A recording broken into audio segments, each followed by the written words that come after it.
Hello mga lodi, dito kami sa part time. Yung alaga ng napatamaan namin na aso, ang bait niya, maharot. Kala mo nang ang tapang-tapang niya, pero pagka inan mo siya, malambing. Ito siya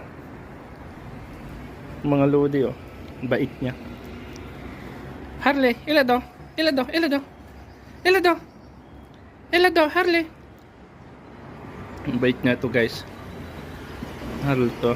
Kahit baguhan pa lang kami na kung dito sa trabaho sa kanyang amo, sobrang bait. Di katulad sa mga ibang aso na pagkakuan kumakahol na tsaka parang galit. Ito hindi. Kahit iuwi mo to walang problema. Mabait siya. Yan guys.